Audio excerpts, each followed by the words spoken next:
Hello creative mind, welcome to Style by Marvel Greg, and on today's project I'll be showing you how to make a pleated palazzo pants. So this pleated palazzo pants are of different types. I'll explain on the way.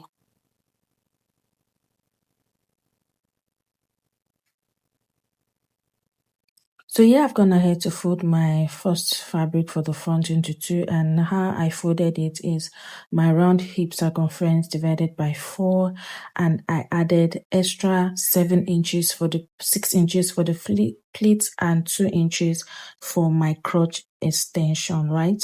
So that's how you fold it. I'll repeat, I measured my round hip measurement divided by 4. I added extra 6 inches for the pleats and 2 inches for my crotch extension. So now I'm going to mark out the 6 inches. So like take note, for a pleated palazzo, if you really want the pleats to really be visible, especially if you're on the bigger size, I will advise you do more than 6 inches for your pleat, right? So you can do up to 8 inches or even 10 inches, all right, so that the pleat will really be visible on your pants all the way straight down, right? So like I said, it's your preference, but it's just an observation. Like if you're on the bigger side and you want your pleat to be very visible, you should leave out more than 6 inches for the pleats, right?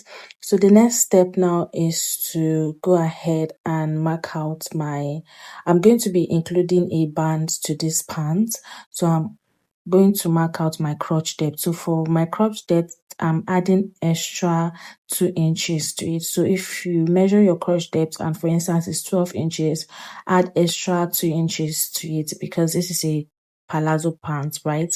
So the next step now is to go ahead and measure. I'll just take out my 2 inches that I marked at that point for my crotch extension.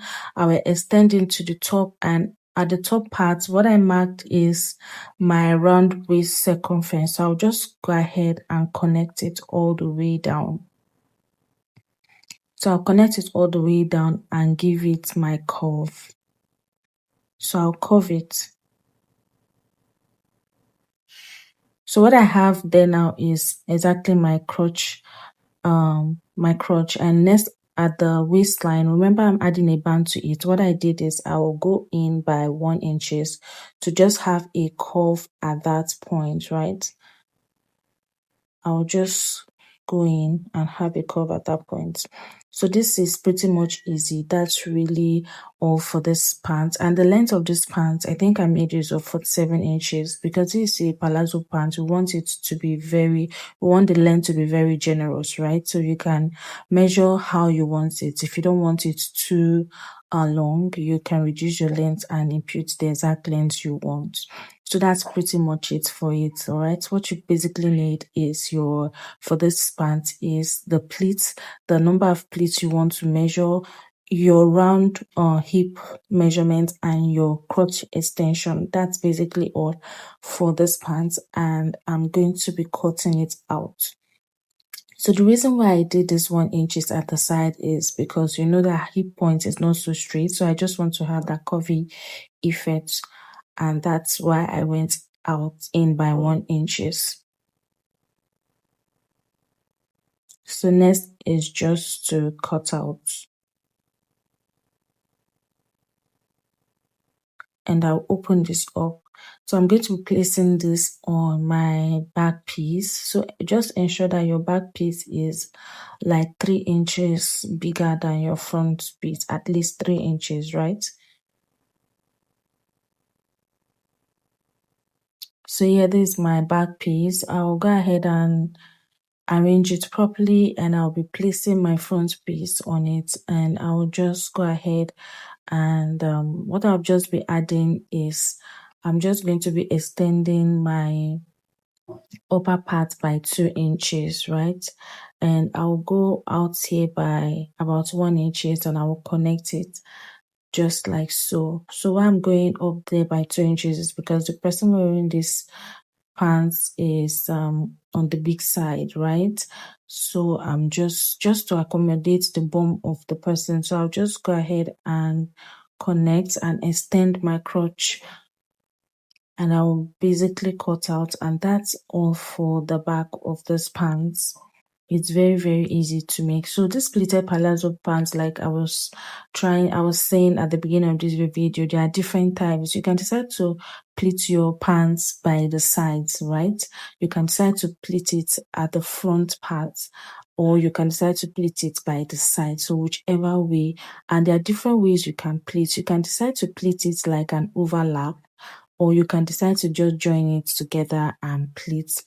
But then again, I feel the more pleats you have, like the more you're pleating, the more visible the pleats will be in your pants, especially for someone that is on the big side, right? For a slim person, it will definitely be visible, right? But for someone on the big side, the more pleats you have, the more visible it is on your pants. So I've gone ahead to join my crotch extension, right? And for my front piece, I went in by 1/2 inch to just give it that slanted loop. Next, now, what we're going to be doing now, we're going to be marking out our round waist. So the round waist I'm working with is 9 inches, right? And I'm going to ensure I get that 9 inches. And after the 9 inches, I'll add extra 1 inches for joining the sides. That's a total of 10 inches. So whatever I have left is what I will be pleating. So remember, I'm going to be taking 1 inches for my joining. So what I have left is about 4.5 inches. So that 4.5 inches is what I'm going to be pleating. So, you know, this is pant is on fold. So I have about 9 inches. So I'll open the pant up so that you will understand what I'm trying to say. So from the center of the pants, now that we know we've already joined the crotch, so what I'm going to be doing is I'm going to be measuring my nipple to nipple measurement plus 1 inch. So if your nipple to nipple measurement is 3, add 1 inches to get it.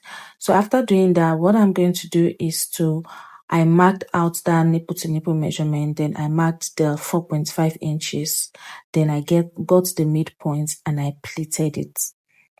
Right? So I'm going to do this again. So from that nipple to nipple measurement, I marked my 4.5 inches and got the midpoint of that 4.5 inches and I pleated it. All right. So I kind of overlap mine so as it will be very visible. So you can see how it's looking like, right? So I'm going to do the same thing again for the back piece. So I'm going to measure around what I have to ensure that it is exactly my round waist measurement. So this is how it's going to be. Now I'm just going to go ahead and run a straight stitch on that part. So for the back, I did the same.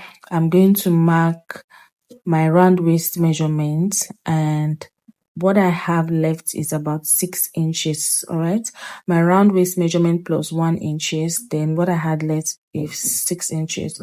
So next I'm going to be marking my nipple to nipple measurement plus 1 inches on both sides. Then from that point, I'll mark the 6 inches excess that I have. Then I'll get the midpoint of that 6 inches and I'll pleat it all the way to that point. I hope you understand what I'm trying to do. You can just pay attention to how I'm doing it and you will get it. I'll do the same thing on the other side as well. So from my nipple to nipple measurement, I'll mark my 6 inches, get the midpoint of that 6 inches, and I'll pleat my pants like so. So that's how you go about pleating. So this is for front pleats, right? So the next step now, I've gone ahead to do it. You can see how our pants is looking. And next is to join our front piece and our back piece together. So I'm going to be having a side zip for this pants. I'm going to be having a zip at the side. So I'll join everything. I'll join the two sides and the crotch as well. And I will impute my zipper and come back to show you the next step. So this is what it looks like. I've gone ahead to do that. Then I also went ahead to top stitch on my pants, right? I top stitch on my pants like about 4 inches in the front and about 1.5 inches at the back. So next is to attach my band.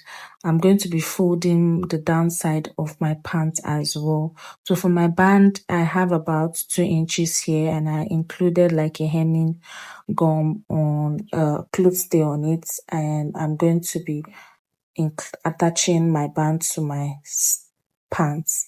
So this is what it looks like. You can see how neat it's looking. I'm going to include a hook at that point, and that's basically all for this band. I hope you learned something, and I hope you'll be trying it out. Don't forget to give this video a thumbs up. See you in my next video. Bye.